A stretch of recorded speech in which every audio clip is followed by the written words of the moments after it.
Salam geng, racun kali ni yang paling korang nantikan, kita dah pun ada Realme GT2 Pro. Smartphone flagship pertama Realme lah untuk tahun 2022 ni. Realme claim juga Realme GT2 Pro ni kan smartphone flagship terpaling premium yang diorang pernah hasilkan setakat ni. Tapi bagi saya kan, apa yang paling menarik sebenarnya akhirnya kan for Realme dalam kategori flagship ni masuk juga dekat pasar Malaysia. Dari last year lagi actually, saya cuba tunggu Realme dalam kategori flagship ni masuk. Yalah kan, kalau korang perasan diorang asyik release yang GT Master, GT Neo 2 kan, yang betul-betul dalam kategori flagship ni rupanya diorang hold. Diorang nak bagi laluan dekat yang ni lah, Realme GT2 ni, Realme generasi kedua ni memang nampaknya lain macam kali ni. Selain Realme GT2 Pro ni dibekalkan dengan spesifikasi flagship macam Snapdragon 8 Gen 1 dengan binan 4nm, rupanya ada beberapa lagi teknologi baru yang diorang sumbat dekat phone ni tau. Contohnya macam panel belakang phone ni dari kemasan biopolymer ataupun bahasa mudah dia diperbuat daripada kertas. Dia juga ada sensor ultrawide 150 darjah sudut pandang. Dan katanya cooling system yang ada dekat phone ni yang paling terbesar dalam arena smartphone. Ada juga antena baru yang diorang tambah, ada banyak antena dekat sekeliling phone lah untuk tingkatkan kualiti penggunaan, dan ada banyak lagi. So, kalau korang dah bersedia, korang nak tahu apa yang best, apa yang korang pasal phone ni, jom kita mulakan racun sekarang.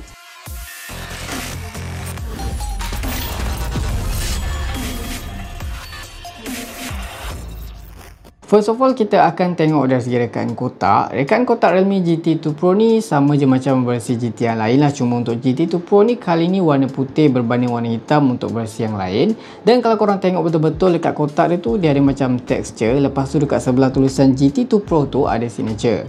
Yang ni actually bukan tanda tangan daripada CEO Realme tu sendiri, tapi tanda tangan designer terkenal Jepun yang dipanggil Naoto Fukusawa.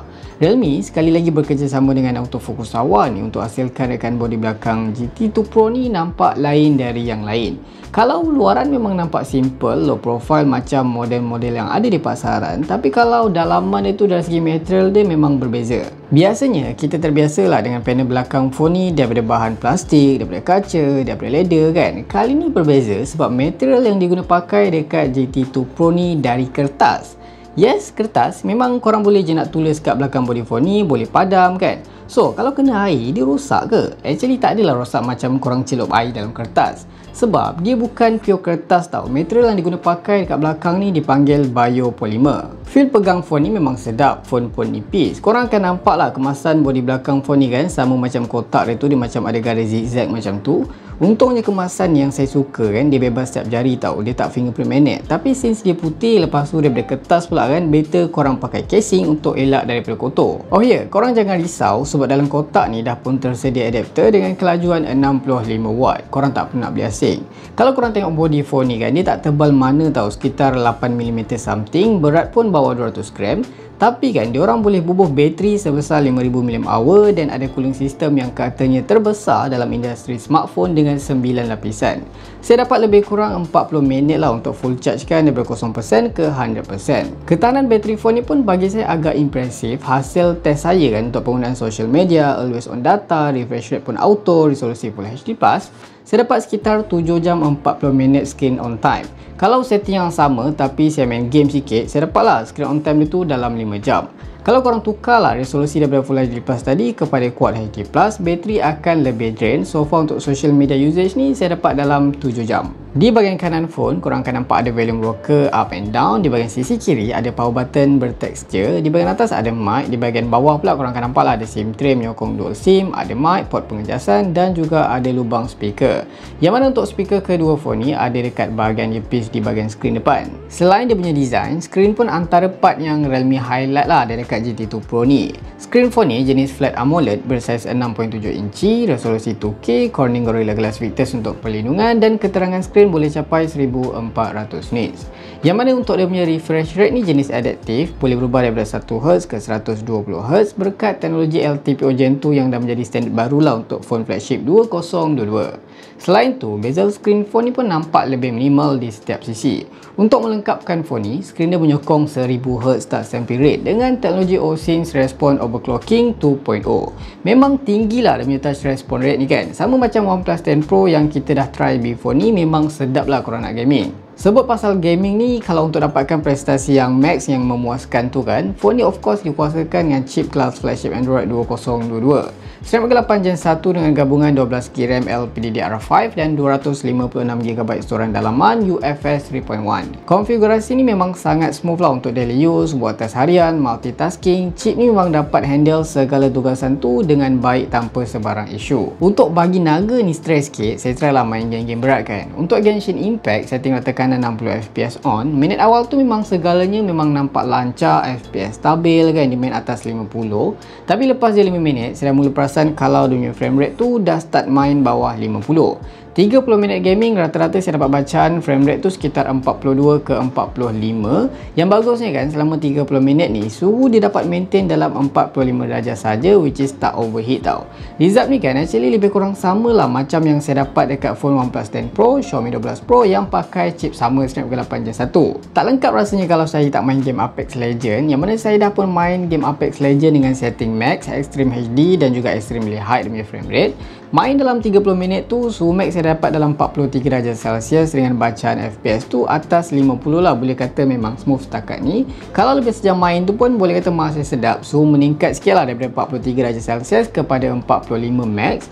Tapi biasanya sekali dua je lah dalam sejam ni dia naik dalam 45 darjah Celsius dan dia akan maintain balik sekitar 43 ke 44 darjah Celsius. Dia punya frame rate sepanjang saya main 1 jam ni pun boleh kata stabil. Cuma ada masa tu memang terasa jugalah dia punya FPS tu drop kejap kalau suhu panas dan terlampau banyak player. Kalau untuk PUBG ni, saya perasan Realme GT2 Pro ni tak adalah stres sangat. Dia macam relax je. Saya main setting HDR Extreme, 1 jam main battery drop dalam 30%, yang mana suhu dapat maintain 42 darjah Celsius dengan FPS sangat-sangat stabil atas 50. Mungkin dia akan stres lah kalau kita dera dalam segmen PUBG non-stop. Komen kalau korang nak tengok. Realme GT2 Pro menggunakan sistem 3 kamera di bahagian belakang yang bagi saya lens yang dibubuh kali ni memang sangat berguna dan fun. Kamera utama sebesar 50MP dengan sensor Sony IMX766. Dia juga support OIS dan juga EIS. So, gambar dan video yang ditangkap daripada phone ni kan boleh kata memang akan nampak lebih stabil, tak bergegar tau. Untuk daylight shot ni nampak menyelah, warna dia tu sedap mata memandang. Tapi kalau nak lebih pop up warna dia tu, korang boleh onkan mode AI. Dia punya sharpness detail, dynamic range pun boleh kata mantap. Untuk indoor shot pun boleh kata nice, tak nampak sangat noise lah. Detail-detail subjek tu boleh kata masih clear. Kalau untuk mode malam dalam keadaan cahaya kurang ni kan, gambar malam tu bagi saya memang sangat-sangat clear lah, penuh dengan detail, wide dynamic range, gambar pun boleh kata nampak natural. Even dalam keadaan betul-betul gelap pun noise yang dihasilkan tu terus sangat minimal. Dia punya sharpness pun cukup, tak ada hal lah untuk korang post dekat social media. Next, kita ada lens ultra wide angle beresolusi 50MP dengan sudut pandang 150 darjah yang sama macam yang kita pernah tengok dekat OnePlus 10 Pro. Tapi actually Realme GT2 Pro ni lah yang first pakai dulu lens sebesar ni kan, punya sudut pandang tu. Hasilnya bagi saya memang agak impresif, detail tu ada, performance dia pun boleh kata agak konsisten lah macam mode standard. Anyway, kalau korang nak nampak lebih dramatik kan, nak tangkap view penuh tu, korang boleh switch lah ke mode 150 darjah ultra wide tu dulu dekat dalam setting phone. Plus ada juga mode fish eye tanpa korang perlu beli extra lens tambahan. Dan untuk lens terakhir dekat sini, kita ada lens microscope. Memang fun gunalah, sesuai untuk korang yang suka sangat tangkap gambar micro shot. Korang akan nampak lah benda yang mata kasar korang tak boleh nak nampak. Dia punya detail tu memang awesome lah bagi saya. Lagi better lah daripada kamera 2MP portrait atau micro yang asal nak nampak banyak je lens kat phone korang tu kan. Untuk selfie kamera pula sebesar 32MP.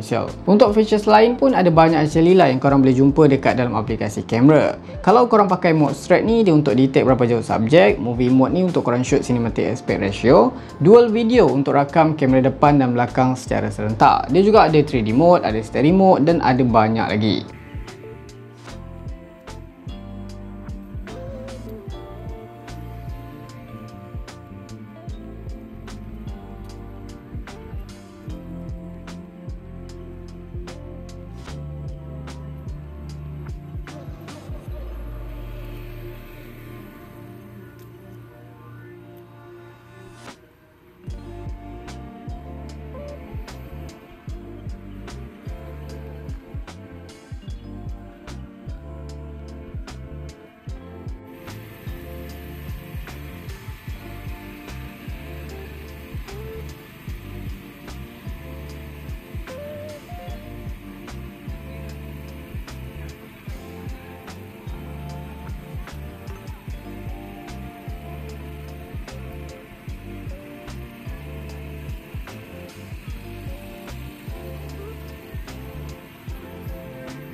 Anyway, saya perasan kalau korang rekod 4K 60fps ni 10 minit je korang rekod, so boleh cecah sampai 48 darjah Celsius. Memang panas dan dia akan stop secara automatik lah bila terlampau panas nanti. Untuk features tambahan ni rasanya standard macam phone flagship 2022. Dia support dual 5G, Wi-Fi 6, Bluetooth 5.2, NFC, version motor jenis Axis. Memang sedap nak tapping.